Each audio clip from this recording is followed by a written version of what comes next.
اعوذ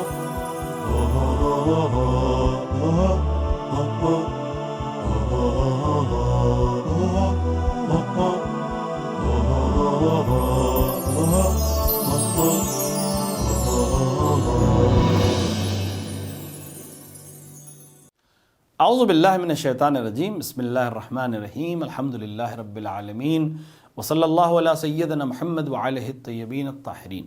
ناظرین اکرام، ایک بار پھر آپ کا استقبال ہے احکام اسلامی کی جدید سیریز پہ، جس میں ہم احکامات کو آپ کے سامنے واضح کرنے کی کوشش کر رہے ہیں۔ ہماری بحث روزے کے سلسلے سے چل رہی تھی، اور روزے میں بھی کفارہ جو روزے کا ہے اس کے سلسلے سے کچھ چیزیں پچھلے ایپیسوڈ میں بیان کی گئیں۔ اگر انسان جان بوجھ کے روزے کو توڑتا ہے تو اس پر قضا بھی ہے اور کفارہ بھی، یعنی ایک روزہ اسے قضا کا رکھنا پڑے گا اور باقی کفارہ دینا پڑے گا۔ کفارے میں بیان کیا گیا کہ یا غلام آزاد کرے، جو آج کے دور میں امکان میں نہیں ہے، یا 60 روزے رکھے، یعنی 2 مہینے روزے رکھے۔ تو 2 مہینے روزے اس لیے کہا گیا ہے کہ چاند کی تاریخ کے لحاظ سے کبھی کبھی امکان ہے کہ چاند 29 دن کا ہو، تو یہ اگلا چاند بھی مثلا 29 کا ہو، تو یہ روزے جو ہیں 60 نہیں بلکہ کم ہو جائیں گے، یا ممکن ہے دونوں چاند 30 کے ہوں تو 60 بھی ہو سکتے ہیں۔ تو اسے 2 مہینے روزے رکھنے ہیں، چاہے ان کی عدد 60 ہو، چاہے ان کی عدد 1 کم 60 ہو یا 2 کم 60 ہو، اس سے مطلب نہیں ہے، لیکن 2 مہینے لگاتار روزے رکھنے پڑیں گے۔ اب سوال یہ ہے کہ کیسے رکھنا ہے؟ جو شخص ماہ رمضان کے روزے کے کفارے کے طور پر 2 ماہ روزہ رکھنا چاہتا ہے تو ضروری ہے کہ ایک پورا مہینہ اور اس کا اگلے مہینے کے 1 دن تک مسلسل روزہ رکھے، یعنی ایک پورا مہینہ روزہ رکھے، چاہے 29 دن کا ہو چاہے 30 دن کا۔ جب مہینہ پورا ہو جائے تو 1 روزہ اور رکھے، یعنی تقریباً 31 کہہ سکتے ہیں اس عنوان سے کہ 30 دن کا مہینہ ہم اگر مان لیں تو 1 مہینہ اور 1 روزہ پلس یہ لگاتار رکھنا ہے، اس میں بیچ میں گیپ نہیں کر سکتا۔ اب بچے ہوئے جو 29 روزے ہیں یا 28 روزے ہیں، ان میں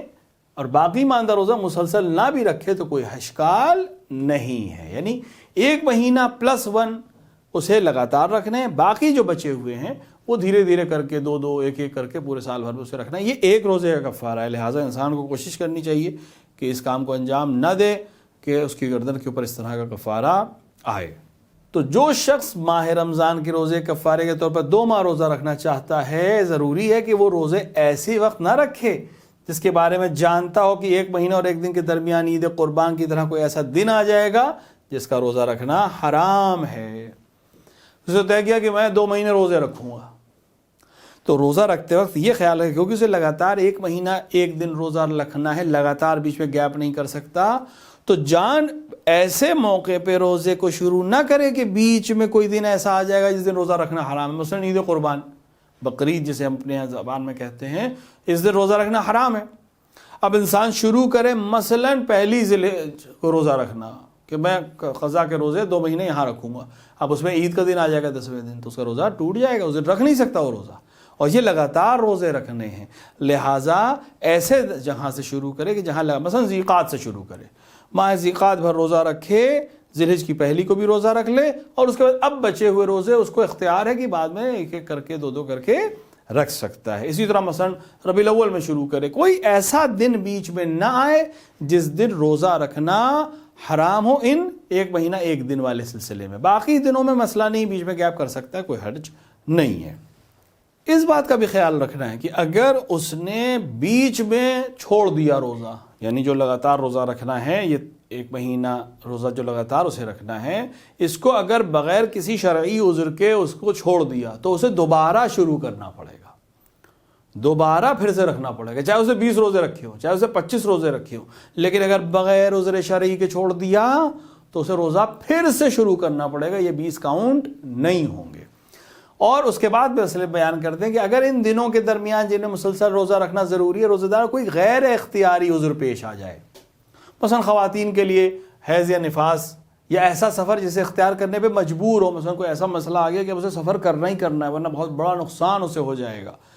جانا ہی جانا ہے، تو اس سلسلے میں پھر اس کے پاس چونکہ عذر ہے تو پھر غیر اختیاری ہے، تو عذر دور ہونے کے بعد روزوں کو سارے 9 واجب نہیں کرے گا، یعنی پھر سے شروع کرنا اس کے لیے واجب نہیں ہے، بلکہ عذر دور ہونے کے بعد باقی ماندہ روزے رکھے۔ مثلا 20 دن اس نے روزے رکھے تھے، خاتون نے روزے رکھنا شروع کیے، 20 دن کے بعد اس مسئلہ پیش آیا اس کے لیے، خون اس نے دیکھ لیا، تو اب اس کو شروع نہیں کرنا ہے، پہلے سے شروع نہیں کرنا ہے. جب وہ پاک ہو جائے گی دوبارہ مثلا روزہ رکھے گا، وہ 21، 22، 23 یہاں تک کہ پورے 30 دن ہو جائے، اور اس کے بعد سے دوبارہ وہ باقی جو روزے بچے ہوں گے ان کو ایک ایک کر کے 2 کر کے رکھ سکتی. اسی طرح مثلا کوئی انسان ہے، مرد ہے، اور اس نے روزہ رکھنا شروع کیا، کوئی ایسا ایمرجنسی آ گئی کہ اسے سفر کرنا پڑ گیا، اب سفر میں روزہ رکھ نہیں سکتا، تو اس کا یہ عذر قابل قبول ہے. لیکن ایسا عذر ہو کہ واقعاً سفر کے علاوہ کوئی راستہ نہ ہو، ایسا عام سفر نہیں کہ جائے یا نہ جائے. مثلا شادی بیاہ، کسی نے شادی میں بلایا تھا تو ہم شادی میں تو جانا بہت ضروری کہہ کہ وہ روزہ چھوڑ دیں، نہیں ایسا نہیں کر سکتا. مگر یہ کہ کوئی ایسا مسئلہ آ جائے کہ اس شادی میں نہ جانا قطع رحم کا سبب بن جائے، یا بہت بڑا مسئلہ آ جائے، یا جہاں شادی ہے، مثلا مثال ہم دے رہے ہیں صرف شادی کی، جہاں مثلا شادی وہاں ان کے نہ جانے سے کوئی بہت بڑا مسئلہ ان لوگوں کے لیے ہو جائے گا جن کے ہاں شادی ہے. کوئی ایسا عذر جو خود اور خدا کے درمیان جانتا ہے کہ اس کے علاوہ کوئی راستہ نہیں. اگر ایسا کوئی مسئلہ آ جائے، ایک دم سے پیش آ جائے، غیر اختیاری ہے، تو وہ سفر کر سکتا ہے، روزے کو چھوڑ سکتا ہے، بعد میں جہاں سے ختم ہوا ہے یعنی جتنے دن ہو گئے تھے ٹھیک، اس کے بعد سے شروع کرے گا. اب ایک مسئلہ ہے، یہ تو وہ تب ہے جب ہم نے بتایا کہ ان چیزوں کے ذریعے سے اگر روزہ باطل کرے تو اس کے اوپر قضا اور کفارہ دونوں ہیں. کچھ مسائل ایسے ہیں جہاں کفارے جم دینا پڑتا ہے، اس کو بیان کر رہے ہیں. اگر کوئی شخص حرام چیز سے اپنا روزہ باطل کرے، خواہ وہ چیز بذات خود حرام ہو جیسے شراب اور زنا علیاذ باللہ، یا کسی وجہ سے حرام ہو جائے جیسے حلال غذا جس کا کھانا انسان کے لیے بالعموم مضر ہو، یا اپنی بیوی سے حالت حیض میں مجامعت کرے، تو احتیاط مستحب یہ کفارہ جم دے.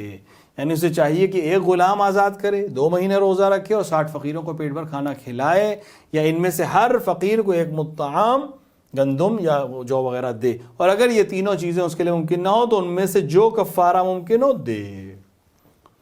ایک انسان حرام سے روزہ توڑے، علیاذ باللہ شراب پی کے روزہ توڑے، علیاذ باللہ زنا کرے حالت روزہ میں، یا اپنی خاتون سے جو حالت حیض میں ہے مجامعت کے ذریعے اپنا روزہ توڑے. خاتون تو روزے سے نہیں ہے، خود روزے سے، اور روزے کو توڑ دے اس کے ذریعے سے،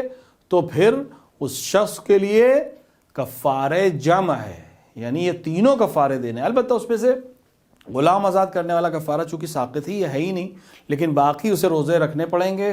2 مہینے روزے بھی رکھے، 60 مسکینوں کو کھانا بھی کھلائے. البتہ اگر امکان میں نہیں ہے، خود اور خدا کے درمیان جانتا ہے کہ میرے امکان میں نہیں ہے، تو جس حد تک امکان میں ہے یہ کام انجام دے. بارگاہ الہیہ میں دست دعا ہے کہ وہ ہمیں توفیق عطا فرمائے کہ ہم احکامات کو جان سکیں، سمجھ سکیں اور ان پر عمل کر سکیں. وصلی اللہ علیہ سیدنا محمد وعلیہ الطیبین الطاہرین.